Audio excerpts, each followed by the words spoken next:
Hello, I'm Laura Cassidy from the American Chemical Society. Welcome to this news briefing from the American Chemical Society Spring 2019 National Meeting in Orlando. We're joined today by Dr. Miriam Diamond of the University of Toronto. She's studying how hands spread flame retardants and plasticizers throughout homes. Dr. Diamond? Thanks, Laura.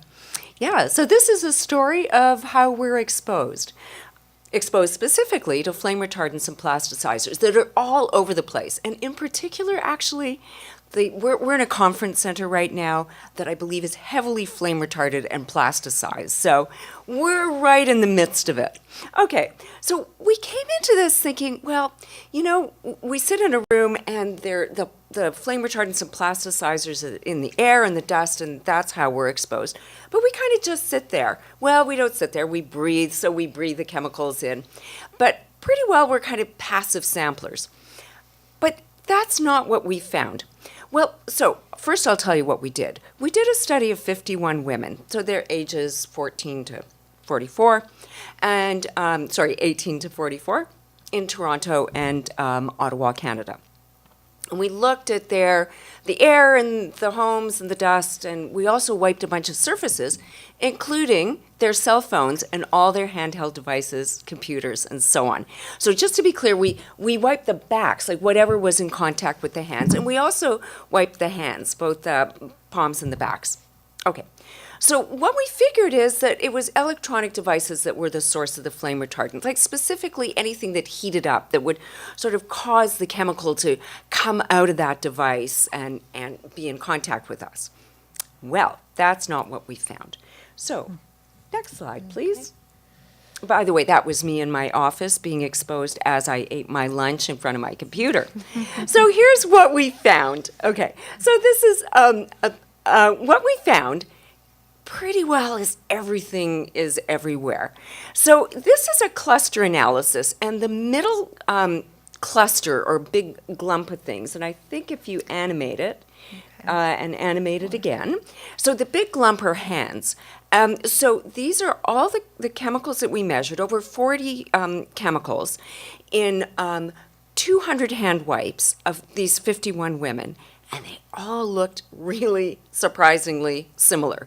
So these are people who don't know each other at all. Like, these are total strangers, some in a house, some in an apartment.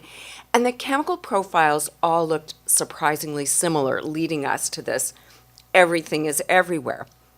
But the next thing we found, so if you go to the, the blue box, and I'm going to get my right and left mixed up, the blue box, those were the cell phones and all the handheld devices. They had the highest concentrations of all the electronic devices that we sampled for just about every compound.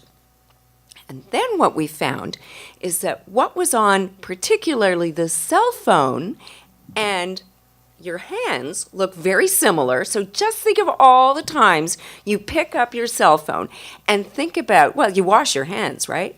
When was the last time you washed the back of your cell phone? Yeah, right. Okay, so we found a relationship between what's on the back of the cell phone and your internal burden of some of these, the organophosphate flame retardants. So your phone is either a source or this great sampler because you take your phone all over the place and you don't end up washing it.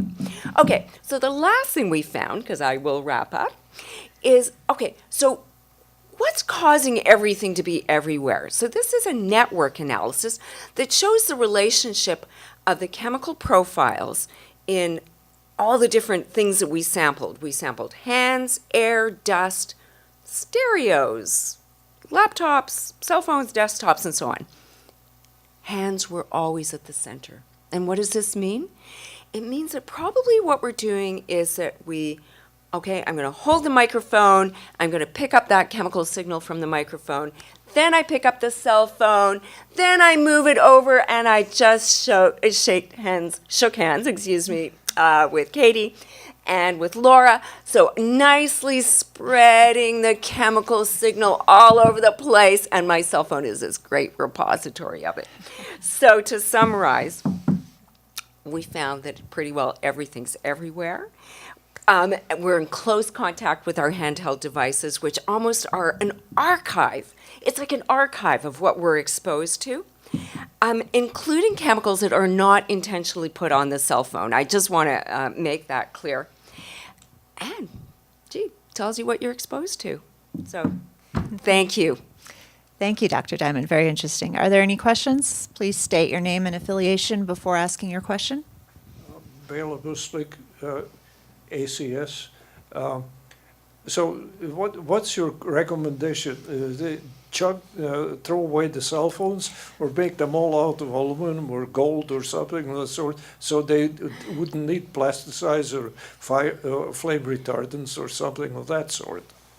Well, thank you for your question.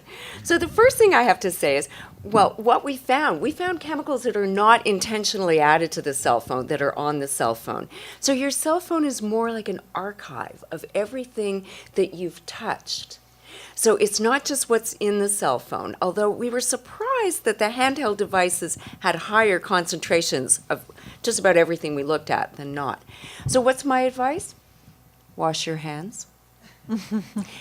And although we didn't do a study on kids, I do see that little kids are being given electronic devices more and more as babysitters. I actually really liked being with my kids and spending time with them rather than putting them on an electronic device, because then they're going to go and put their hands in their mouths, because that's what kids do. Thank you.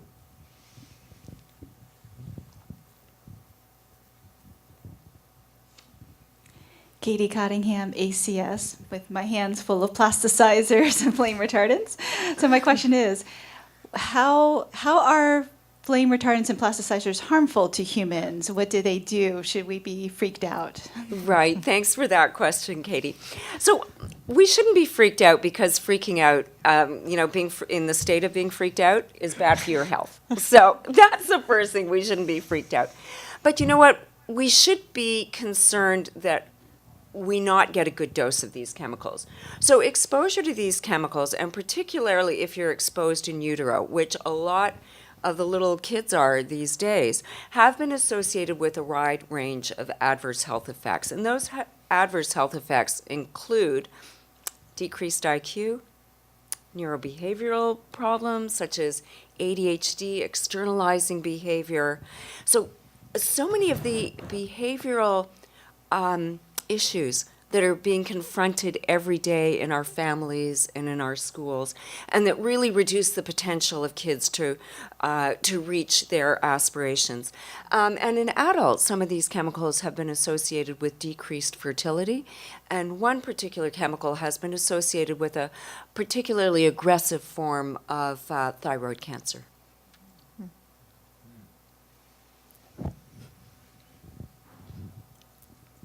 And now that you've found that everything is everywhere, what's next for your project? What's your next step? Well, I hate to say, but I'm very intrigued at looking at little kids, particularly because what I see of the prevalence of little kids being given electronic devices, that worries me. So it worries me in terms of exposure, not just in terms of brain development, that they shouldn't be in front of a screen, but that would be an obvious next step. Let's look at the kids. Kids are important. We need smart kids to solve tomorrow's problems. Are there any other questions?